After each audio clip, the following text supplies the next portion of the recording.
you haven't yet checked out the art show downstairs, it is the faculty biennial. So please go check it out. It's only open and through Saturday. So please check it out.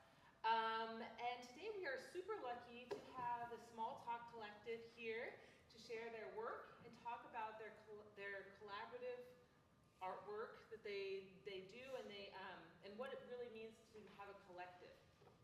So formed in Portland, Oregon in 2015, SmallTalk is a photography collective of 4 women: Audra Osborne, Jennifer Timmer Trail, Kristy Hruska, and Marico Fayre. Is that right? Yeah. Together, they explore the nature of what it means to be visual storytellers, pool resources, provide support, and critique to one another. They also facilitate community events and discussions. They engage in the best kind of small talk, that which binds them together both as a collective and within a larger community of artists. They are also interested in fostering stronger work and collaboration. And their website is smalltalkcollective.com. Everybody, welcome SmallTalk Collective. Thank you. Thank you for coming. My name is Kristy. This is Audra, Jen, and Marico. Thank you for inviting us. And we are longtime friends of Sean Reckers, some of your teachers. So thank you, Sean, wherever you are. If you have walked away from us, how dare you? But I'm going to start because the collective started with me, but obviously you'll see that it didn't end there. When you think about photography, you think about it as a solitary endeavor. Can you hear me okay? You think about photography as a solitary endeavor, but actually collectives have been here through the history of photography. And I don't know how far you've gotten into the history of photography or if you are talking about the history of photography in your class. But some of the most famous collectives were from Ansel Adams, who did F-64 in the 1930s, and also Henry Cartier-Bresson, who started Magnophoto. And I have an interesting connection to both of those photographers. I went to a school called the New Space Center for Rocky Mountain School of Photography in Missoula, Montana. And my first, one of my teachers was the first assistant to Ansel Adams. And another one of my teachers was an assistant to Cartier-Bresson. So I didn't make that connection to the collective until many years later. But I had started as a photographer. I went to school, and then I became a director at that photography school. I'm so nervous right now, you guys. I'm so sorry. I feel like I need to go underneath this table. Like, oh my God, I haven't talked about this in a long time. And so I became a director at that school. And then when I left and moved to Portland, I had lost that community. And so many years later, I became a director at the New Space Center for Photography. I was there for, less than a decade, close to a decade. I'm aging myself now. And as I was leaving, I didn't want to lose the connection to community that I had when I moved. And so all of these, darkness descends on us. I didn't want to lose the connection to the community that I had fostered. And so each of these women here, there were actually 2 more, there were 7 of us to begin with, I had invited to start in a critique. It was just a critique so that it was actually very selfish. I wanted to do my own work again, and I wanted to be held accountable. And each of these women I admired their work, I admired what they did in the community. And so I said, hey, do you want to get together and just talk about photography? And they were all like, well, yeah. And it worked. And so at the beginning, it was just a critique club. We talked about work. We fostered our own work. And then we started making work together. And at that point, as we started making work together, we were like, oh, we're on to something here. And those works became exhibitions, became books, became publications. And from there, we were like, okay, we've got a really cool thing going. And there are other people that really wanted to be part of the collective, and we were kind of maxed out, yeah, with 7 very different voices and artists on top of it. Listen, that's a hot mess. I love y'all, but it was a hot mess in a lot of ways because, I mean, we had very different creative processes. So the idea of having more people come, it just wasn't going to make sense. So we started to outreach. We wanted to build community. And we'll hopefully start talking and showing you some of what that is. And so we started building community projects. And those were so well received that it was a little bit mind-blowing. So it went from local to actually national to international work. We do something called Light Conversations, which is an international project. We have done micro grants for the community. We'll get into all of that. But that's kind of the beginning of how SmallTalk started. So when I think about where I started, I'm aging myself again, 20 plus years ago, in an art class, not knowing kind of the gravity of the teachers that I was lucky enough to be a part of, or lucky enough to learn from. And then learning later that they did the very same thing that I had started. I feel very humbled by that. And not to say that, I'm not an Ansel Adams or a Henry Cartier-Bresson, and we'll talk about kind of their influences in my work later. But the idea that we have created community that fosters photography. Photography is a language. Photography is a language. And it's something that we all speak. And now, at this point of time, kind of like, if we're talking about Ansel Adams, Ansel and his group started in response to pictorialism. And it was the idea that photography could be something, an artwork in and of itself. Photography is very new, a very new medium. Even 150 years in, it's very new. And so it was a response to pictorialism. Whereas Cartier-Bresson, him and Robert Capa and a couple of other people started after World War II. They were photojournalists in World War II. So it was a response to that. It was a response to copyright issues. They wanted to do their work and become witnesses versus what the media wanted them to do. So it was in response to some political movements. And we have found ourselves kind of in that same time and space, doing it differently, but kind of we're an echo of that, unbeknownst to me. But I feel very humbled for all of that. So that is the beginning of SmallTalk Collective.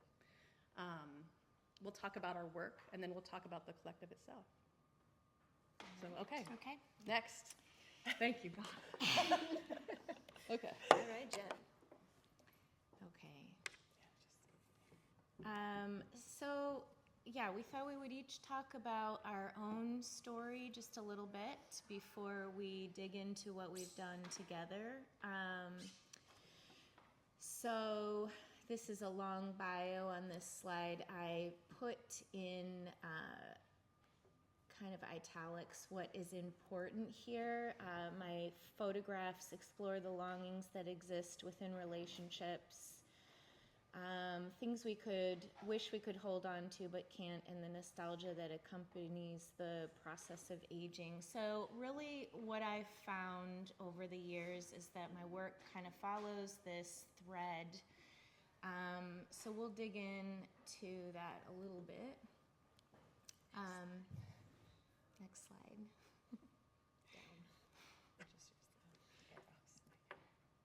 Okay. So I'm going to talk on this slide for a little longer. The rest will go fast. But the way I kind of came into photography and my life as an artist was sort of unplanned. I think since a young child I was really interested in environmental activism. And then when I went away to college at 18, I actually was an environmental science major. So for 2 years, I was really struggling through all the science courses And meanwhile, I had a roommate who was an art history major, and I was just so jealous of everything they were doing in school. It sounded so interesting and fun, and by the end of that year, I changed my major. So the last 2 years of college, I just basically took every art class I could. So I actually had more ceramics than photography, but a lot of photography. And I moved to New York City right after graduation. I was about 12 years there, but I landed a job through a friend working for a fashion photographer.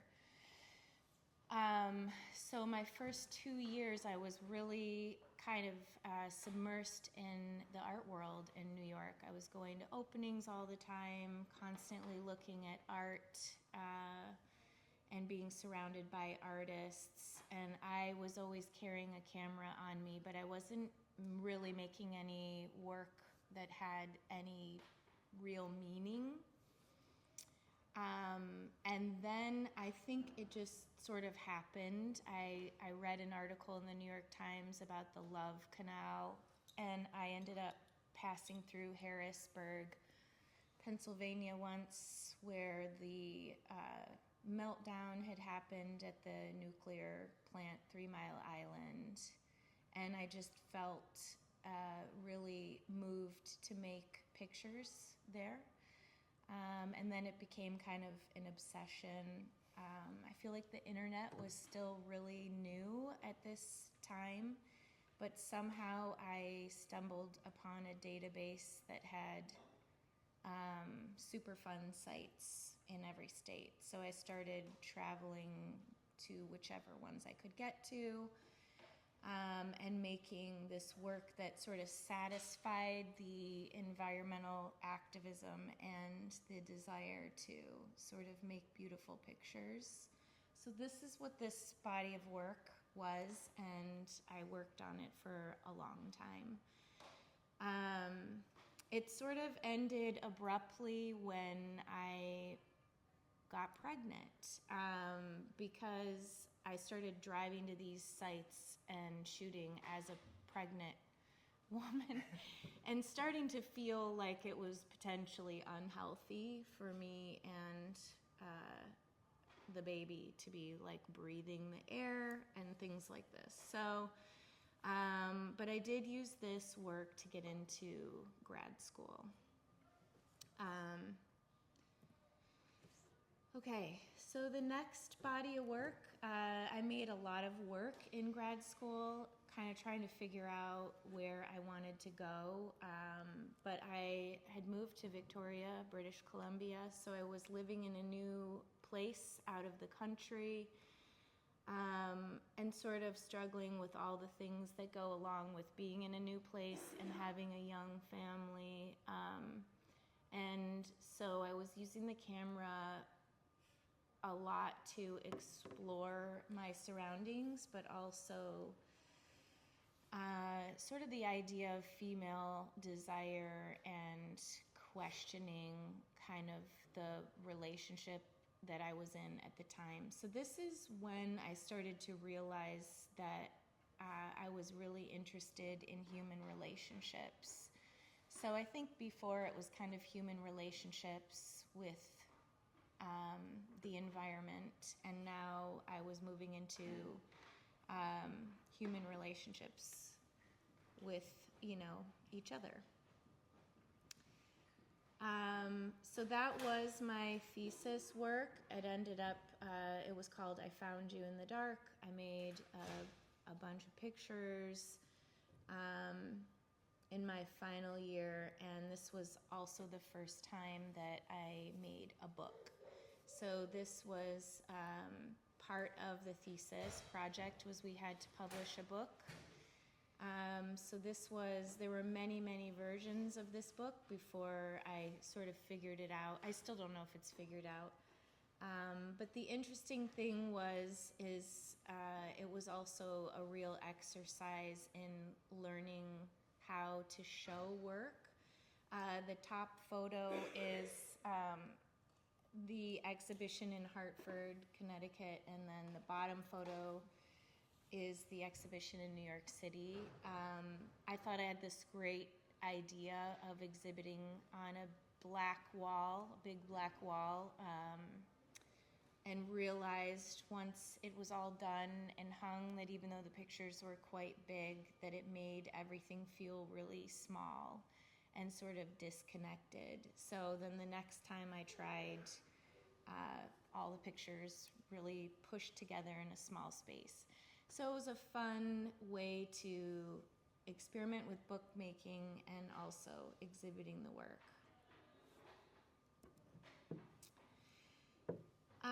Okay, so the first body of work I made when I moved to Portland, so this would have been like 2015-ish, really reflects a time where I think as a person I felt pretty broken. I think we can all relate to that sometimes, and trying to pick up the pieces of my life. So I read about the brightest supernova in the universe, which was called Cassiopeia A, and was kind of researching the fact that it literally is the remains of a dead star.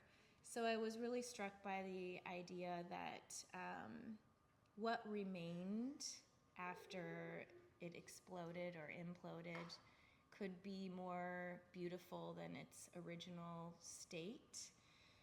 So this work really was kind of deeply personal for the first time, and very much about sort of coming out on the other side. Okay, so moving along into Rapture, this was probably around 2018, 19-ish. This is a body of work that I started when I had my first artist residency, which was in Summer Lake, Oregon. Highly recommend. It's called Playa. But it's a place where they mix science and art, and because of my science background, it was a really great fit for me. So it was the first time I really could leave my daughter. So it was the first residency I ever had, and I was exploring the idea, thinking a lot about being able to escape from my own life or my everyday. And it also was the year that my father passed away. So I was thinking a lot about how someone can be present one day with us and gone the next. So the work was really about, the title Rapture, like the idea of being able to sort of escape, whether it was through a portal into some other dimension or dream world, or being able to kind of find some peace just by being in the presence of great beauty. So basically here I am still like working through these threads of relationships with myself is what I started realizing. Okay, until now.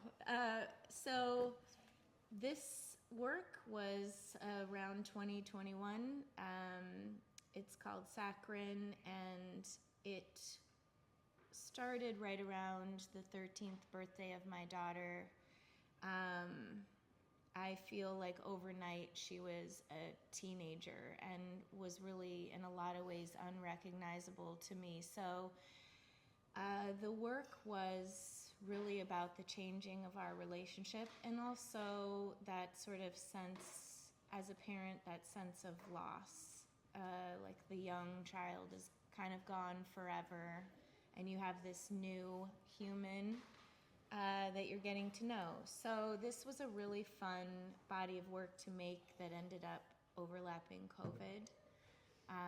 So we were kind of trapped together, alone, and she agreed to be photographed, so we were really collaborating on these photos for about a year.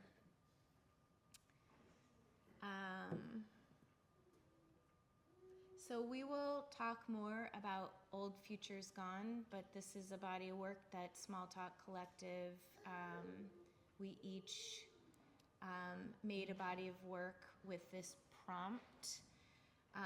But this was kind of a mix between, I started collecting these images. At some point I came across these images of brides on Facebook and Craigslist that had their faces erased. And they were really weird and disturbing, some of them. So it became a little bit of an obsession. I think I have more than 500 of them at this point. So I was collecting them and not really knowing what I was going to do with them. And then when we gave ourselves the prompt of Old Futures Gone, I think for me, I was thinking a lot about how the dream for my life at this age was very different than what was actually happening. So I decided to make a grid of these brides. So there's an exhibition photo there in the middle, and then the pictures on the right were pictures I made myself to contribute to the body of work. Just kind of playing off the idea of not fitting into the old version of myself any longer. And that leaves us with current work.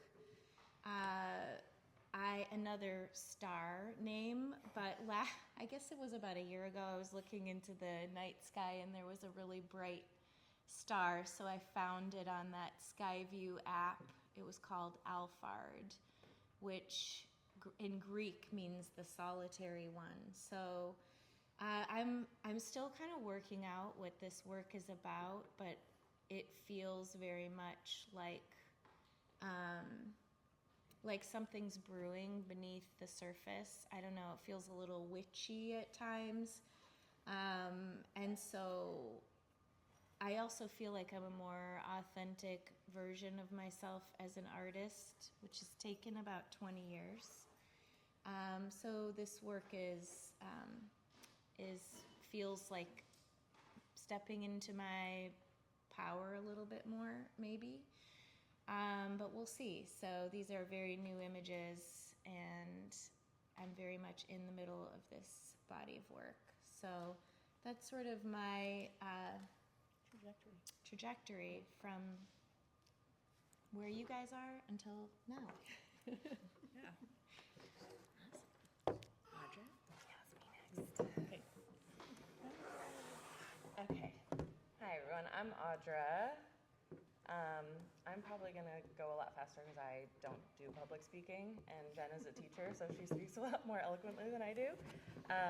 But I went to Savannah College of Art and Design. I have a degree in photography. It's where I got my bachelor's. I did not go into undergrad. I moved to Portland as soon as I graduated in 2011, and I started working with Kristy as an intern at New Space Center for Photography. And then a couple years later, I was also interning with Photolusida, which is an arts nonprofit that was based out of Portland for a very long time, and now I think it's just based on the internet. So, but I worked for Photolusida for 5 years as the program manager there. And now I just own my own business. I own a photo booth company, and that's a lot more fun. Sorry. Okay, so I'm going to talk about some early work that I actually don't like anymore, but I want to talk about it because this series was one of the first times that, like going through school, when our professors wanted us to make like a single body of work over the whole quarter, not just like smaller assignments that we had been doing the first couple of years of school. And so I was picking like random themes that kind of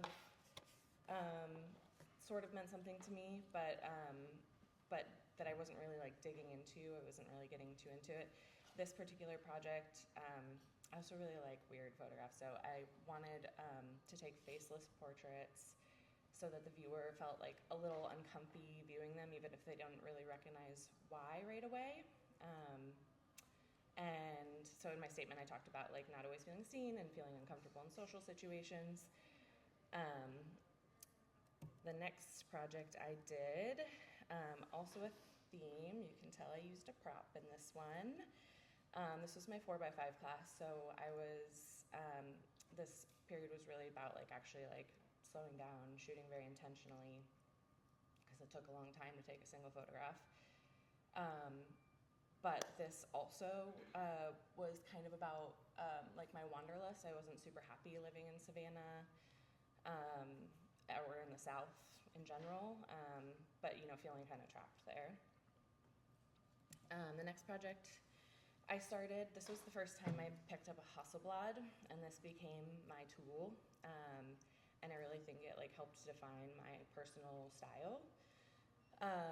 And this project was kind of a personal diary of what I was doing every day, what was going, you know, through my mind.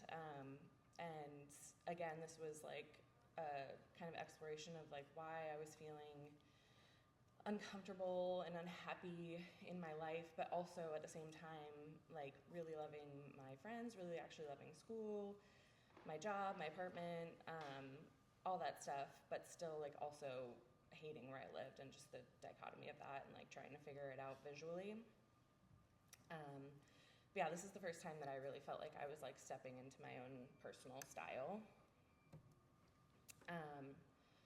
Avalanche was my senior project. I worked on it the last 6 months of school. And this is where I really felt like I finally started caring about my work, and I think it made it better. This work is about my anxiety. And the first time that I actually hung it up in crit, we the last 2 quarters I had just like basically crit classes, and we would hang up work prints every other week and talk about it. And the first time that I hung this work up, I immediately had a panic attack and hid out in the bathroom for a couple minutes. So, because I realized like once it was up that I was actually gonna have to like talk about why I was making it, and it was very, very, very like deeply personal. And this was like when people weren't actually talking about anxiety. Like if you typed in like, do I have anxiety? Only like WebMD popped up. There weren't like all the cute fun like memes that there are now. So it felt very like I felt very alone about it. But once I started talking about it, people started coming up to me after and being like, I have that too, I'm so glad you're talking about it. So yeah, I really felt like I very like much cared about this work, and I do think that like it made it more interesting and visually just better. So, okay, so controlled burn is kind of a continuation of this idea. But I was wanting it to be a little bit less like apologetic, even though it says sorry right in the middle. But it's sarcastic. Yeah, so this was the work that I started making after school. So this is all shot in Portland, or the surrounding areas. And I actually really didn't start shooting seriously with this until SmallTalk. Because we had our little crit nights and we wanted to bring work prints and talk to each other about our work, and so it like made me excited about making work again, because once you don't have assignments to turn in, it's very easy to stop making work when you're working and living your life. Sometimes making art feels like work until you do it and you're like, oh wait, I like this. Okay, so Strange Paradise, this is also the same name as our zine and the work that we did together over the pandemic. Also, again, having the project to work on, a really great reason to continue making work over such like a weird period. It was also a very good reason to like get out of the house, because both my partner and I worked from home already, so yeah, so this work is very different. It's the first time I've shot digitally since 2008, I think. but I knew that I, like, in that moment needed the instant gratification of digital, of seeing the work right away, not like waiting months to get scans back. So, or finish a roll, which sometimes takes me months. So this work is also, like, feels like a little dark, but also at the same time, you know, moments of progress. I don't want to say hope, but, you know, some brightness in there. And then this is current work. Also started shooting this based off of our prompt, Old Future's Gone. Apparently that's what I need to create new work. But it definitely, I have it as a different name because some of this work I did shoot for Old Future's Gone, but then I, like, continued shooting, and this is kind of what I wanted to talk about or, like, get across is kind of the feeling of, like, lost time that we all experienced in the pandemic, and kind of the just inevitable changes that I specifically felt, like, physically, mentally, emotionally, all that stuff, due to, like, such, like, a huge life-changing event that we all kind of collectively experienced. So this is still ongoing, and yeah, I think still working on it. It's definitely, like, a little darker and grittier than most of my work, I feel like. So yeah, so that's where I'm at. Well done. Oh, thanks. I get to go again. Kristy.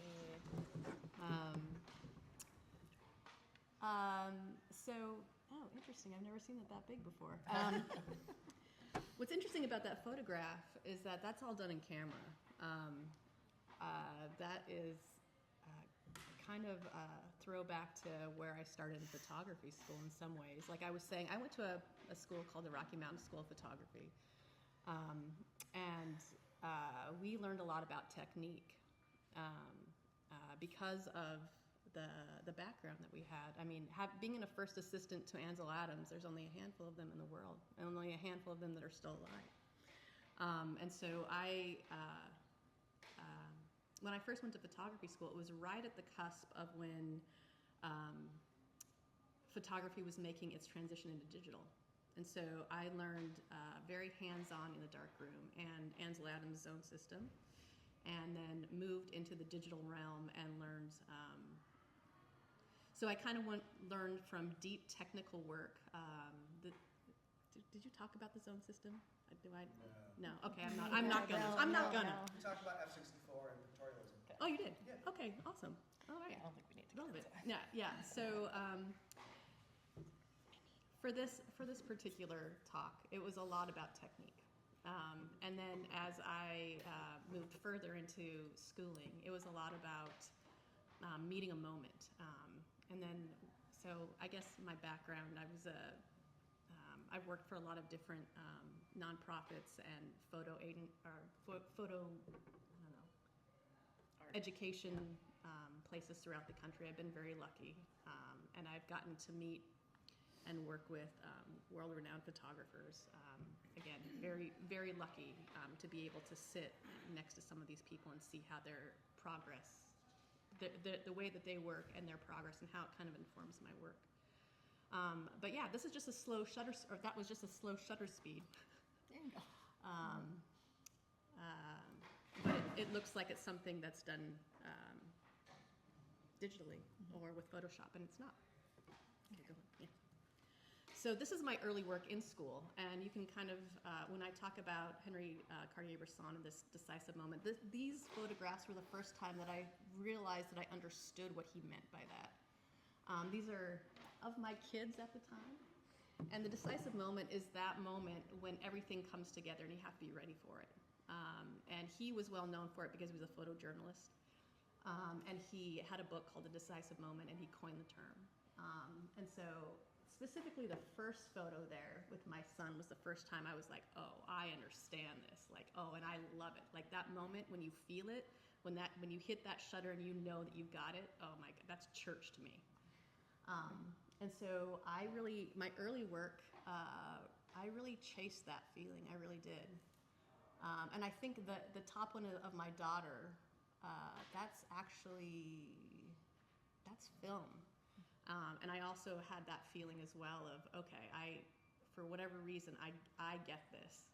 I was still working on my technique as a photographer, but I understood the decisive moment. And this is kind of the black and white work that I did that time, and you can see the influence of the decisive moment in that work as well. And then talking about, maybe this should have been the first one with the Ansel Adams, we were talking a lot about the zone system and what makes a good black and white photograph versus a color photograph. So early work, and as you see, I'm kind of the weird one here. I'll say that ahead of time. It's like, let's do this thing, and I'm like, okay, great, well, let's make it weird. And it's part of my aesthetic, and you'll see kind of as we move along. But you can kind of see that kind of in the beginning of my work as well. I didn't know it at the time, but yeah, I was going to be the weird one in the group. Go ahead. And Haunted was my first body of work, and it was just fun for me. It was not, it was actually about 10 years worth of work. And I went through haunted spaces throughout the United States. I would drag my poor kids whenever we went on vacation. I would be like, ooh, let's go to the haunted place. And they'd be like, oh, great, Mom. All right, let's go do that. And so I traveled to, we were in Oregon, Washington, Wyoming, Montana, California, Idaho. Any time that we did any traveling, I would find out about their haunted history. And it was just a fun project. I also ended up being embedded with some paranormal investigators, which was really fun and weird too. And when people talk about this work, I think the funnest part of it for me was when I tell people that I do this work, they always want to tell me what they have experienced. And so in some way it was normalizing for me, because there's so many, and probably you in this room, have had some sort of paranormal experience that is still kind of taboo to talk about, but a lot of people have had it. A lot of people have had those moments. This is kind of still, I kind of put it on the back burner for a while, but eventually I've actually started working on broadening this more, and eventually I'm hoping for it to be a book into not just like hauntings, but more paranormal encounters. I think it'd be a fun table book, coffee table book. I think some people would be into that. So, it was about 10 years that I did this work, and it was meant to be fun. But you'll see here in the beginning, a lot of color starts coming into my work, and people disappear. If you looked at the earlier work, it was a lot about the decisive moment with people in it, and now I'm looking for moments where people are absent, and how do I create a sense of unease, and how do I create something that is happening when something is absent? And that's difficult. I will say that going to some of these places, especially when they're dark and there's, you want to do something that's kind of moody, but what do you focus on? What is your focus? And so how do I create a story and a narrative when something is absent? And it's a challenge. And it continues to challenge me. So early work, that's Haunted. And this is the first time, this is Emergence, back to the black and white. And this was my first really personal work. Instead of looking outside of me in some ways, it was a time of my life when I had just left the New Space Center for Photography, where I was a director, and I had become agoraphobic, which means that I was unable to leave the house. Talking about anxiety, I just literally couldn't for months, and it was baffling to me. And so during that time, I went to a doctor, found out I had PTSD, and started what's called EMDR therapy. And so this became kind of a conduit of my brain healing. It's a very specific kind of therapy where you rewire the brain. It's for combat vets and healthcare professionals and people like me that had been through some pretty traumatic things. And so this body of work was my first foray into something very personal. And it was a way for me not only to use photography as a tool of understanding, but it was a way for me to also capture the way my brain seemed to be healing. And there are more images in this. They are diptychs, but I just had a small sample that I thought I would add. So yeah, I don't know what else to say about that, but that's Emergence. Yeah. And then here we are. I've been lost here before. And this is also very personal. But instead of talking about kind of the psychology of something, I'm talking, well, let me back up. This is about secrets and how much of ourselves that we reveal to the outside world and how much do we keep to ourselves? How much do we really know the people around us, right? And how much do we share? And there's a tension there. Because if we give away too much, are we, and we're talking about our deepest secrets, things that nobody else knows about in the world, right? And if we start talking about those things, is it going to upend our lives? Is it going to change our lives? And how can we trust people when we know that about ourselves? And so how it was kind of that dichotomy. It was about psychology. How much do we really know another person? How much do we really reveal about ourselves? So I bring color back into this. And again, there are no people in this, but I'm trying to show it's supposed to be a reflection. It's a reflection of myself, certainly. But it's also, for me, hopefully, for the viewer to start thinking about how much am I showing of myself and in that kind of dark place, and how much am I willing to reveal? And that's still an ongoing project, and this is just a few of those images. So, all right, next. And then we talked about Old Futures Gone. This is probably something that I'm not sure if I'm going to continue. It was a very strange point in my personal life when we started this. But what I ended up doing for this prompt was, as we were talking about, the background of this was kind of the end of COVID and how, we had all kind of emerged from this very strange period of time where we couldn't go back. We didn't know what was coming, what was in front of us, personally and collectively. And so how I kind of built this for myself was I took old photographs from anywhere between 1950 and 1970, old magazine photographs, and then I inserted my own photographs into them, and maybe you'll recognize a couple of them from the previous slides, but then I altered them just a little bit so that my own personal work was kind of like an Easter egg. Maybe people would recognize them if they spent any time with my work. And just seeing that there was a glitch in my own work as well. So these are the 3 images that I showed during that. And I think it's a fun project. Now that I talk about it, maybe I will continue it. I don't know. Kind of fun. But that was my contribution to Old Futures Gone. I have started doing some new work. I haven't added the slides here because it's very new to me, and I'm not sure where I'm going with it. As you can see, my work is a little more moody and strange than everyone else's, and it's still kind of in that bend, but I'm in a very different place in my life. There was a crossroads that happened, as we all meet them. And so I'm meeting myself in a new way, and I'm meeting my work in a new way. So I wasn't ready to show that here yet, and they haven't even seen it yet. Yeah, it was a surprise. But we do have. We'll talk about this as well. We have started creating work again together, and it will be. Oh, we aren't? Oh, well, then I just let the cat out of the bag. We are creating new work together, and it'll be interesting to see what my contribution is to that as I become something different myself. So that's my work. All right, move that over here. Thank you. So I have had a camera in my hand, I think, ever since I was a kid. And I grew up in theater. I thought I was going to be an actress, and that was my major, my first year in college. And I had an old film camera. It was a 110 for anyone who was actually alive in the 80s. And I would take the film in to be developed in the town 30 minutes away from where I grew up, and loved that kind of mystery. I did a lot of, I made a lot of photographs of my Barbies dressed up in handmade costumes in the woods. And as you will see, my work hasn't changed all that much, though there are no longer Barbies.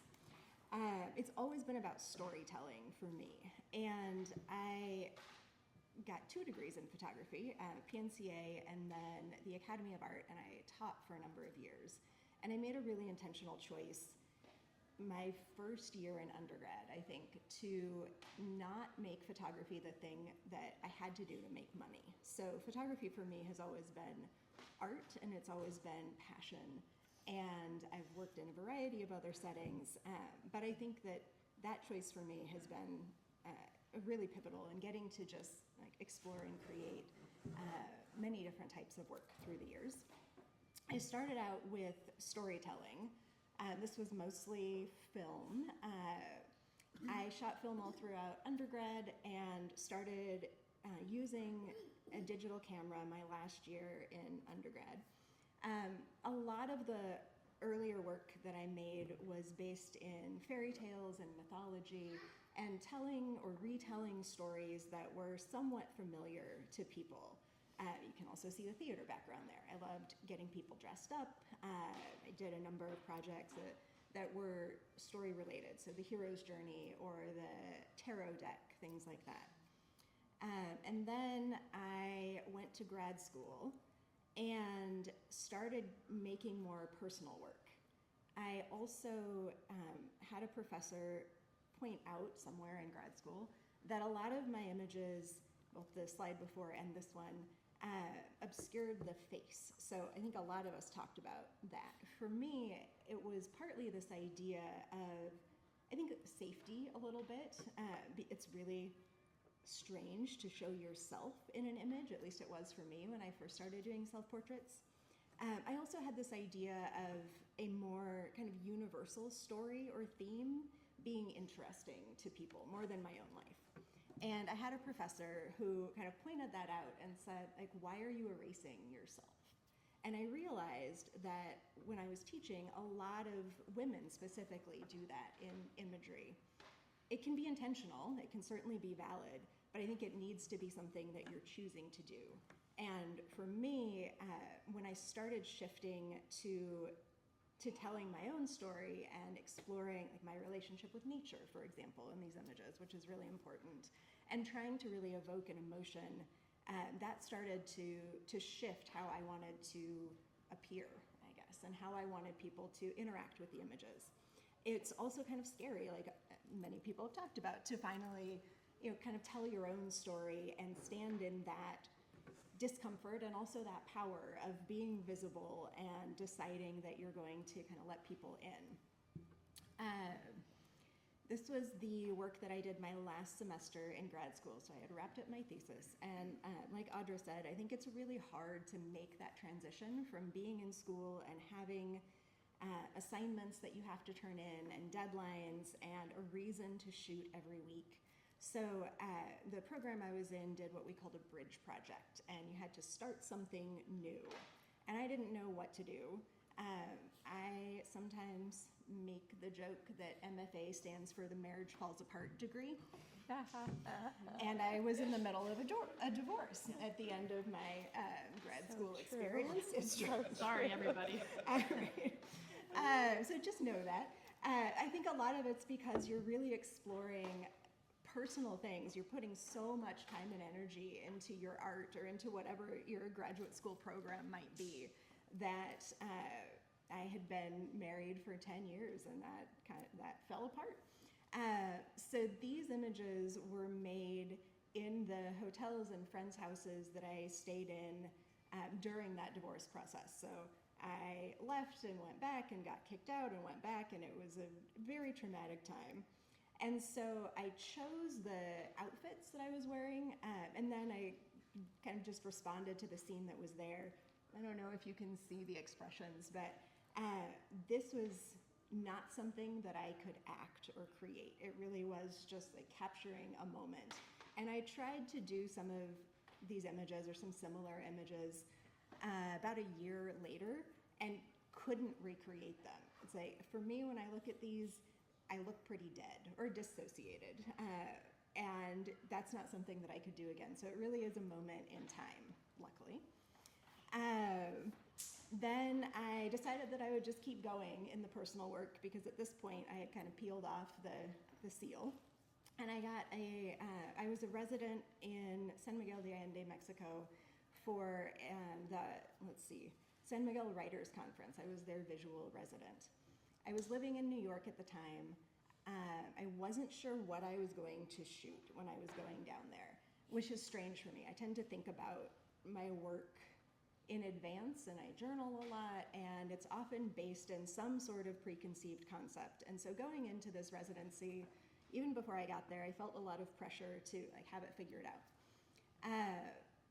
I stopped in Dallas, Texas on my way down and visited my grandmother and found out that a lot of my life experiences post-divorce and going to Mexico, I had also lived in Mexico at the time, mirrored her life in ways that I didn't know. So at this point, she had had a stroke. Speaking was difficult for her, but we were able to converse enough that she shared a lot of memories and experiences that I didn't know about previously. So with that in mind, I went to San Miguel. I spent about 6 weeks there. I made a lot of new work. I also pulled images that I had shot previously, mostly in Mexico, that kind of referenced the experiences that I found kind of were overlapping. The title, Cartographers of Memory, was partly based on the fact she was a cartographer during World War II. And then for me, this felt very much like mapping my life and my experiences kind of up to that point. So I turned this into a book, which I don't have a picture of, but I was able to share it with her before she died. And that was really special to me. And her response was, "Thank you for remembering." Mm-hmm. And that was everything. And it also just, I think, kept inspiring me to think about the viewer's response to work and really wanting to pull people in to have an emotional response. It doesn't have to be the same emotion that I'm experiencing, but I do think it's really important to have an intention and to know kind of who your audience is, ideally, who you want to connect with, and how you want that connection to happen. And to consider that at least when editing work, not necessarily shooting, but when starting to bring it to life. Talking a lot about our own experiences with health and mental health. I was diagnosed with bipolar in 2017. It explained a lot about my life up to that point. And it also really shook my foundation yet again. So this was 5 years after I had gotten divorced. So I felt like I burned my life down, upended it, figured out who I was, rebuilt it, and then had this major shift in learning that I couldn't trust my own experiences and my own brain. And so I used photography during this time to document how I was feeling and what I was experiencing, and also to really explore what my experience was like, and to use images to be really present and still and not totally feel like I was going crazy. I used them as an escape when there were weird side effects from medications and I wasn't sure what was going to happen. And I tried to, I think, use photography to remind myself to be curious and that everything was changing. Everything was always going to be different. So I shot a lot of work. Not a lot of it made it into the final project, but many of these I think are a little weird. So you're not the only weirdo. I wanted to show kind of this balance or this precipice. Something was always a little bit off, or you needed to question it, because that's how I was feeling at the time. Old Future's Gone. This was a big turning point for me because I made happy work for the first time, and I wasn't sure what to quite do about it. I was in a new relationship and thinking about what futures were gone, and a lot of it was, to Jen's point, my vision of my life was very different than what I was living, though at this point I was much more stable. I actually felt like I knew myself much better. I could trust myself. Was pretty happy with my career. I own a house. I love my partner very much. And being able to try and capture work that wasn't full of angst and give myself permission to make work that wasn't just about heartbreak was actually I think a big turning point. And then to show it to the world, I don't know why. have written about this, I've read about it, I still haven't figured it out. There is this trope, right, of like romanticizing suffering in art and in writing. And I certainly felt that. It felt somehow more serious or more valid to show work that was about something challenging. I was talking to a friend who is a dancer about that, about that experience, and he was kind of like, why are you making yourself suffer? And why are you only showing people these hard things? Like, there's nothing wrong with being happy. And that was a little bit of a shift. So, let's see. From there, or I guess around that time, I was also doing a lot of work with a friend and a collaborator who's a writer. And so storytelling clearly has been a big part of my work for a long time. This became both a book and a show at Strange Paradise Gallery. And I really loved bringing more tangible things back into my practice. I grew up shooting film, switched to digital, printing things out, writing on the walls, totally transforming the space was really freeing, I think, and really fun and exciting. And creating the whole experience, like the physical experience in the gallery and the experience of looking through the book with scans and drawings and wine glass stains and all sorts of things was, got me outside of just the container of the image and showed me how much my work is about creating an experience. So whether it's just the images or whether it's something that's in a physical realm, I don't think in single images. I think in stories, or I think in experiences. And this helped kind of clarify that. Current work, my family's home burned down in the 2020 wildfires. And I started documenting everything happening at that point. And I am not a documentary photographer, as you have seen. So that's a little strange. I have stacks and stacks of prints that may or may not ever see the light of day. But it became really important to me, again, to use photography to stay connected with myself, to stay really present in the moment, and to capture something that was changing on a daily basis as we logged, as we rebuilt, and as our family dynamics changed. Let's see, I was talking to a friend when I was traveling at one point about how you can never see a place for the first time twice. And so I carried my camera when I was traveling. I was always shooting what I was experiencing. And I realized with this personal work that documenting it as it was happening, especially because in the first couple of years, like it was such an emotional experience. I used the images to remember what it felt like and also remember what the place had been because it was changing so much. It felt like it was really important for me to not lose track or let go of the memory of what had been. And I want to finish, and then we'll move on to group work, with collaborations and portraits. Just to say, I've made a lot of personal work. I also encourage you, as you're figuring out your visions, as you are shooting for class assignments, to do self-portraits. They're uncomfortable, it's weird. You change how you see yourself. For me, it was really positive.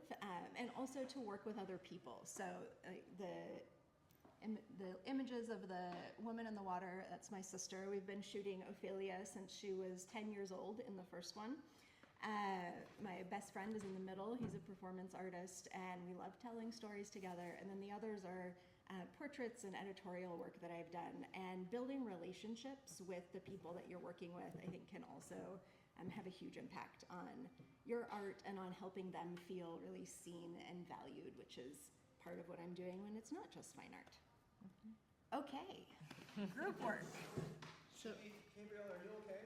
We're gonna leave. We should leave in a little bit. yeah, Probably a there, good it's, spot to- Oh, I thought we had until 11. Just to, like, let's use the rupture.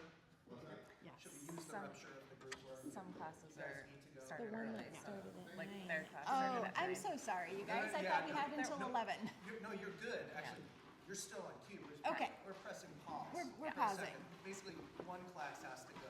Okay. Otherwise, it's gonna stay. Thanks for coming. Awesome, thank you all. It was so fun. Thank you. You come back like every time. Probably. Yeah. Yeah. I mean, I mean, now we've put it together, so. Right now, like, you know. Is it you talking next? It must be talking next. is it you? Is it you? All right. If anybody wants to come closer, Yeah. please gather. Tighten the room. And there's snacks in the back. Oh, there we go. If we're gonna pause, you might as well have snacks. We might as well have snacks. Is there water? I would like a hot coffee. No, no. there is latte and orange juice. Okay.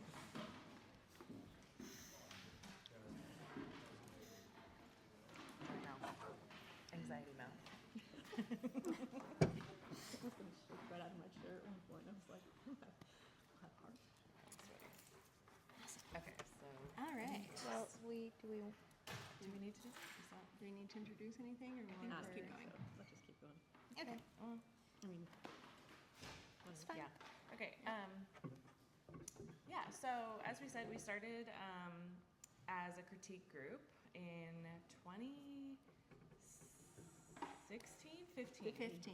2015. So it's been a long time now, which is kind of crazy. But we've been working together for a little over a year, meeting about once a month, bringing work prints and just talking about each other's work. And there was some shift where we were like, we all work together really well. We like enjoy spending time together.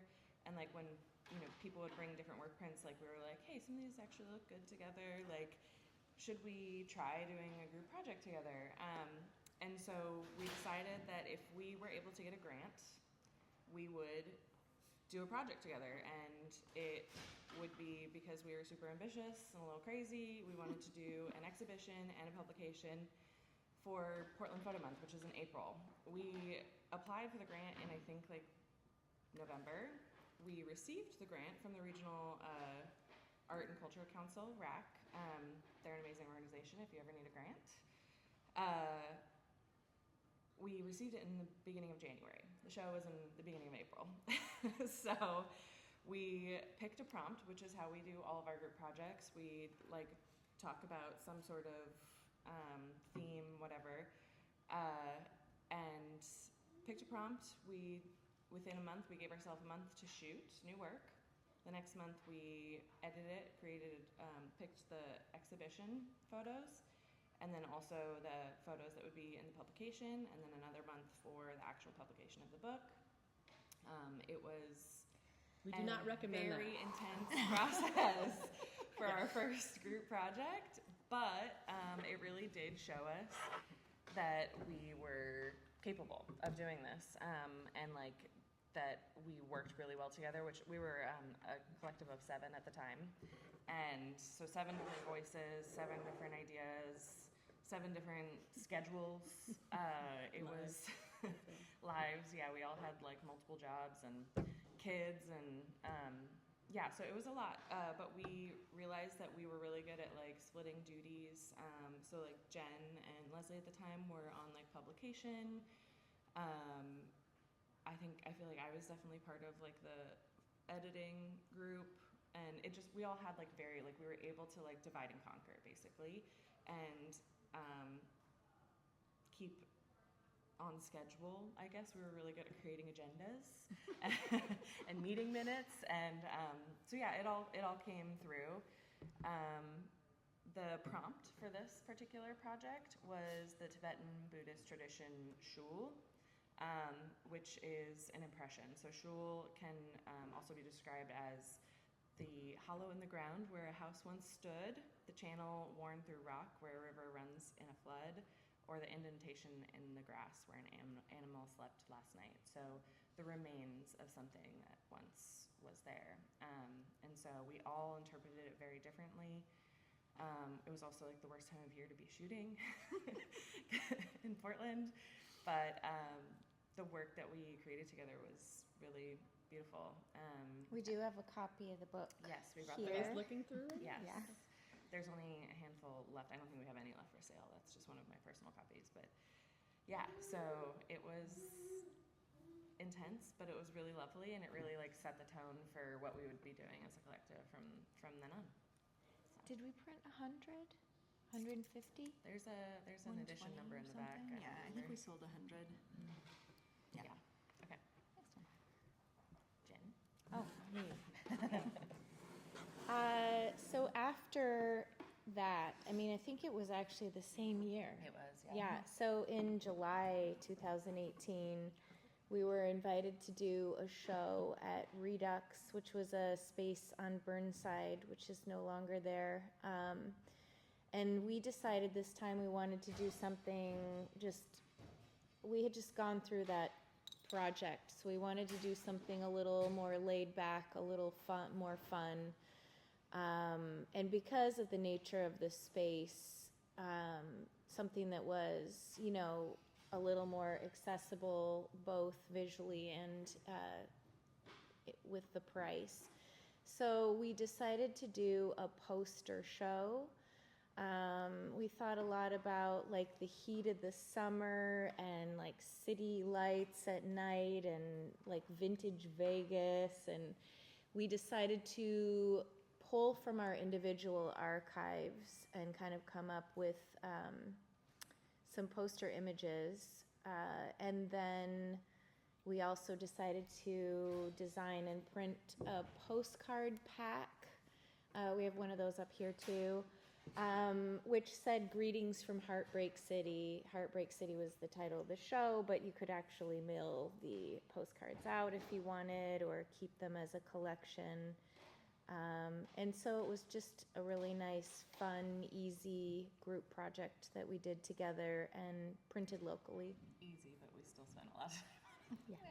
We don't do anything by halves.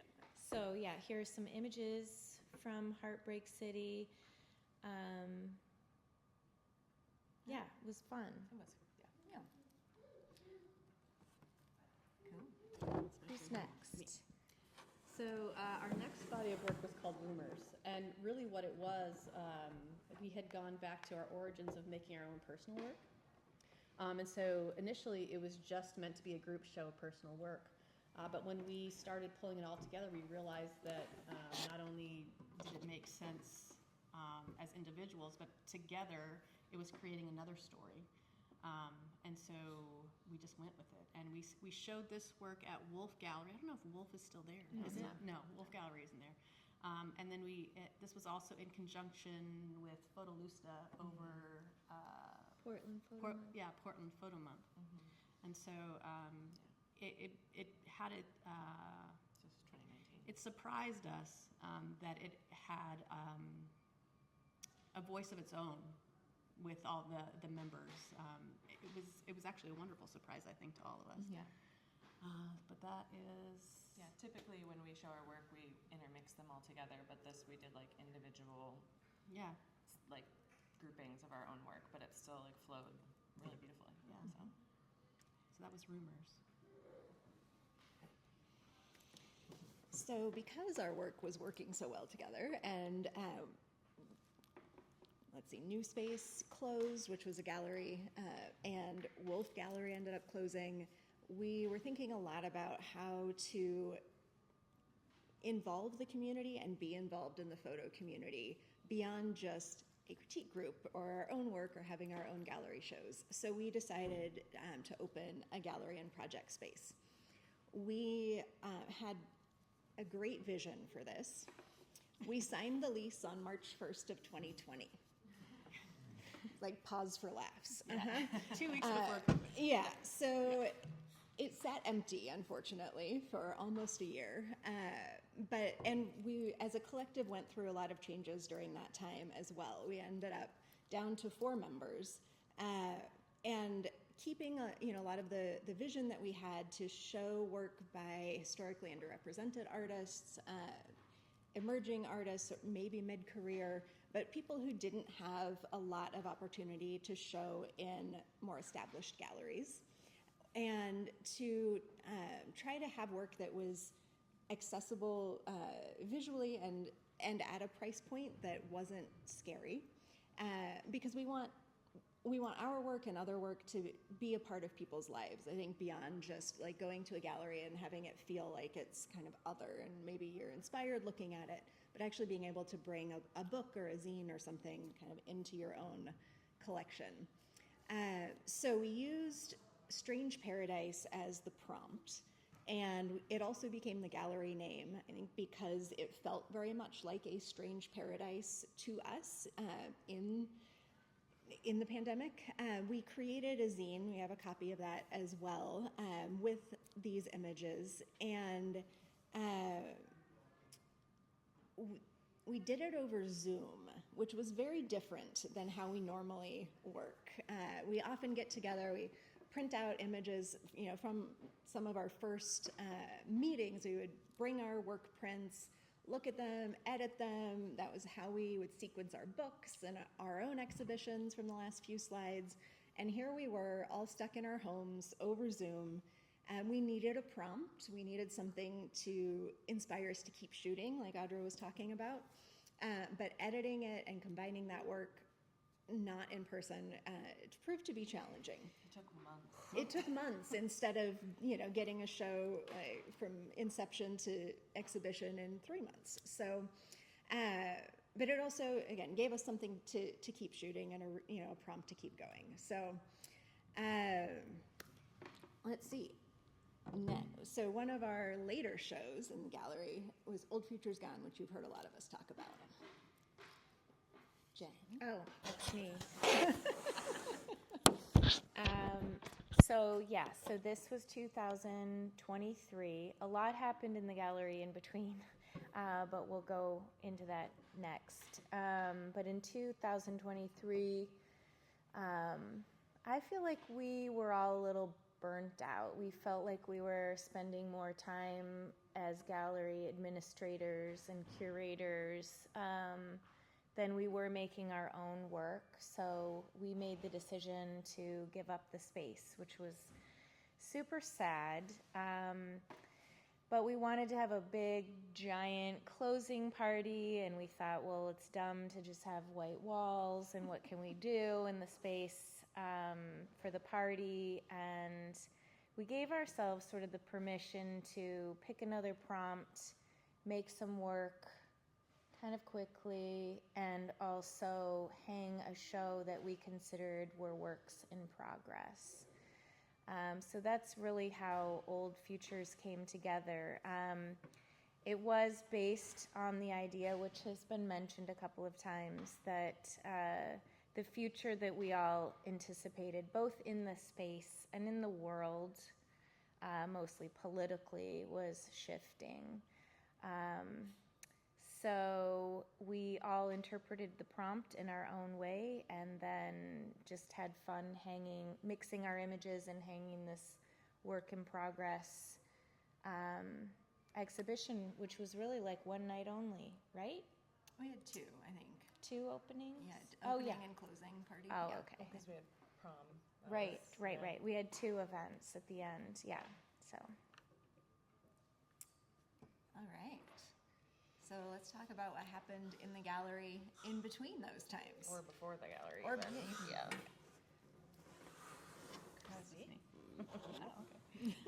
This is our first community event. So, as we were saying, as we've talked about, we mix our own work to create an exhibition, to create a new storyline. And we really started having people come and ask to be part of the collective, which is, it was something that didn't make sense for us, but we wanted to include the community somehow. So this was our first community event. So we showed the work. That first photo on the top left is our work showing, basically what this was someone would create a photo and then someone would answer it. And so we did that for a period of time, and then we invited the community to do the same thing, and it was so much fun. It was little technical difficulties, but it was really fun. We had a little printer, and people could grab photos off their phone. And then Audra would print them, and then we put them on the walls, and then people could move them around to make new stories.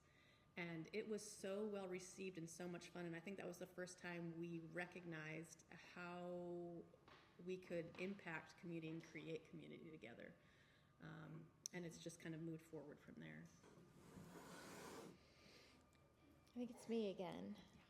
There you go. Okay, so, based on the success of that first community event called Conversations, we were aware that there were these kind of group sharing, photography sharing events happening in New York City. It was called Side Luck Pot Show, and I had a friend doing something similar in Montreal called the Magic Lantern, where a bunch of people would just show up and share work on, a projector on a screen. So we decided to create the event called Light Conversation. And we had an open call to the community and, scheduled one big night where we showed photography all night. And it was such a huge hit. We had like 200 people. And it was so fun. And it really made us realize how much the community loved having a sort of like a place for photographers to come and gather and share work. So the second show we opened to national and international submissions. And now we have done 5 of these over the last 6 years and shown about 150 artists, and it's a ton of fun. So it's great for, people in the community to share work with one another, but it's also fun to just sit and kind of see art from all over the world. So here's some pictures from the event. We have them both inside and outside. Awesome. And from some of the Light Conversations, we did a couple of group show awards. So we had about 6 artists in each one, and we announced them at the Light Conversation, and then a few months later had people showing in the gallery. And so some of them were local, some of them were national and international. We partnered with local printers to get the work done for folks who weren't here, and had an opening and another reason to bring the community in. And as you can see, this is also fun for us for the same reason that we love combining work, right? So whether it's our work or other people's, looking at really strong images and strong stories, but then kind of remixing them and seeing kind of what you can create from there. There we go.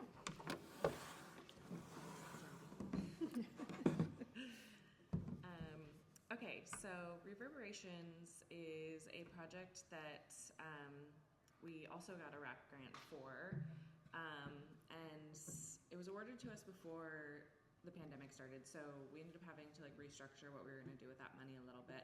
But we knew that we wanted to, again, create community and collaboration outside of our own collective, because that's what people were really wanting from us, and we really enjoyed being able to give that to other people, to the community. And so for this particular project, we reached out to, ended up being female artists, but we were looking for anyone within a marginalized, underrepresented community, whose work we thought really spoke well together, even though they had never met. Their projects and work were completely different visually, conceptually, and we wanted to basically exhibit them together. We ended up giving them both a solo exhibition and a micro grant to be able to pay for the prints that they were showing, or travel for Marilyn was from Seattle, so she came down. And then we put together a zine, I think that might be the next one, yep, also called Reverberations, where we actually were able to put their work together in ways that we thought were really interesting. And then we sent this zine to curators all around the country to introduce their work to these people that would have otherwise never seen it. So yeah, so that was a fun project that we were able to fund. We also did a show called Collective Rage. So this was in response to Roe v. Wade being overturned. And we all had a very visceral reaction to that as women, as artists, and decided we needed to do something, and we wanted it to be more than just us creating work. So we put out a call and had artists send in images. They donated one print. We worked with a local printer who donated the printing costs, and they mounted the show in about a month. It happened really quickly. And sold the images and donated all of the proceeds to the National Abortion Fund. So I think it was, really important for us to feel like we were doing even something small, and there was great feedback from the community, coming together, being able to collectively mourn and rage and just have the reactions that we all did through art and in community with one another. Okay. So this is, I think, the last. We also have a couple events. One is called Books and Bourbon. Sean, you're in a couple of those pictures.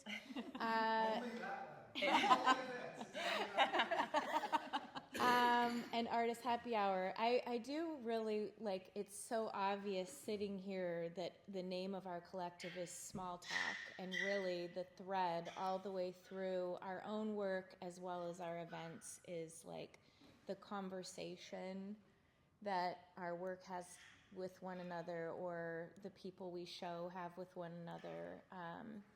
So Books and Bourbon is another example.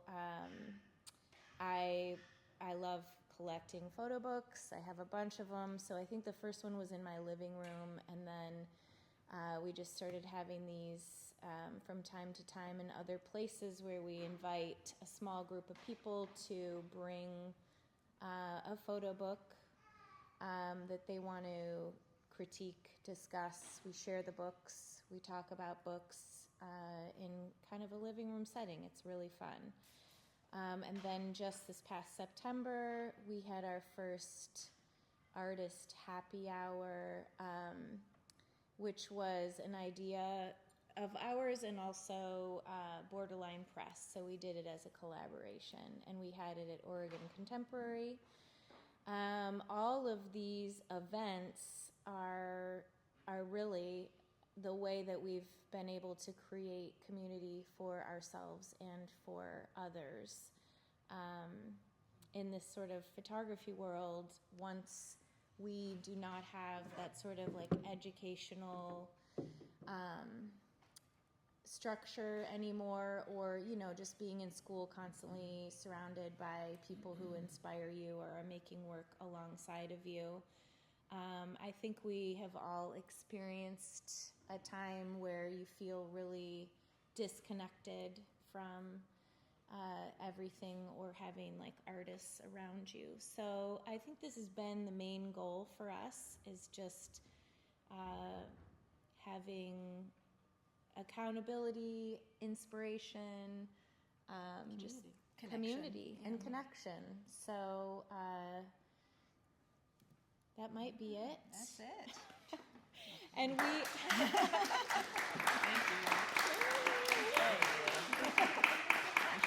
Thank you. So time-wise, my classmates says 5. Yeah. We're here for questions and whatever. Discussion if you don't have somewhere to be. Does anybody have a pressing question that we should get to first?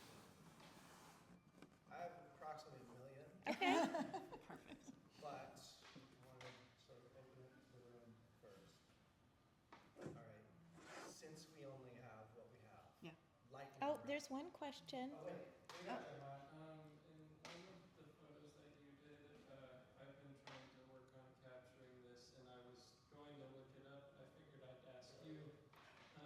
But when it comes to like colors from sunsets, sky, I found it to be kind of difficult to capture that natural, like the oranges and whatnot that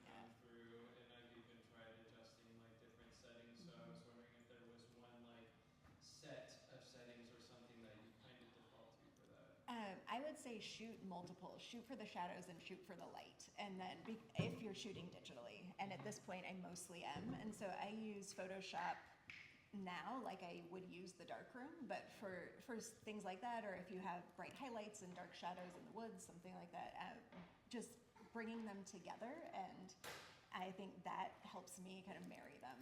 Okay. Yeah, and then adjusting your curves a little bit. I think I keep it pretty simple.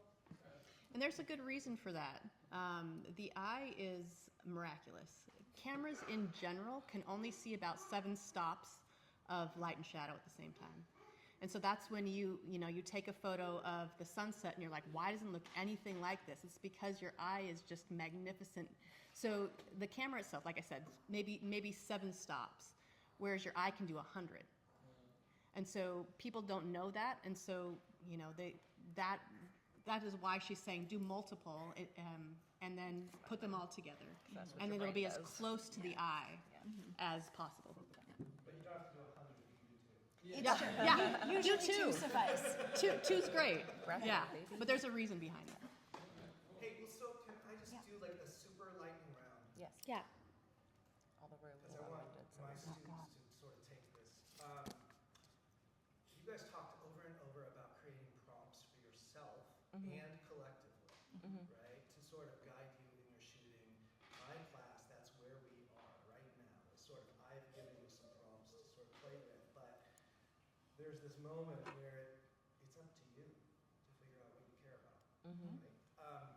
How do you not talk yourselves out of what you think? Because every single one of you shared deeply personal, real shit today. How did you get the courage to do that?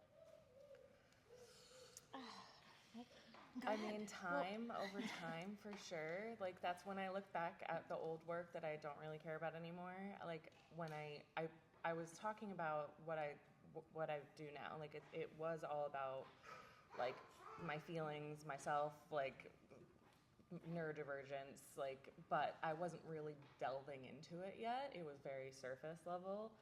And then once I finally like got over that hump and like I had a panic attack when I had to talk about it, but ever since then it's been easier. And so like art as therapy, I think we all, most of us use art as therapy, and not everyone needs to. Like people can make work about environmental science, and like that's not necessarily therapy, but if it's important to you, like if it means something to you, then it'll click in. It's just time. Like for me at least, like it took a lot of time for me to finally like allow myself to make that work, and it still feels uncomfy sometimes showing it and talking about it, but So I teach also at Mount Hood.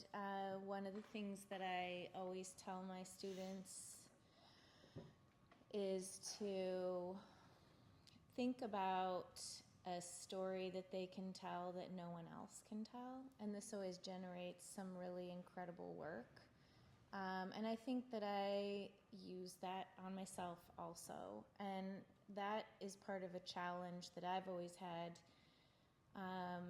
or a way I've always challenged myself is to make something that no one else can make. And I think we can do that by telling a story that no one else can tell, or digging into things that are really individual or special about ourselves. So, I mean, I think that that's really... Yeah, and I'll add to that and say, I think personal stories create more connection than like trying to do something that isn't important to you, or that somebody else has done, or that you're emulating. So if it matters to you, I guarantee it will matter to somebody else.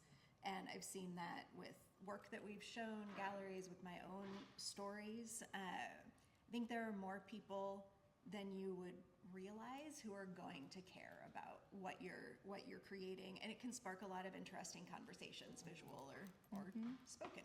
Well, I think the other part is, this is another way to look at it. Sometimes you can just make photographs, and once you put them all in front of you, you're going to reveal yourself to you. Sometimes you don't know what you're making work about, and then when it's all sitting there and you start doing the editing, you're like, oh my God, this is what's happening deep inside.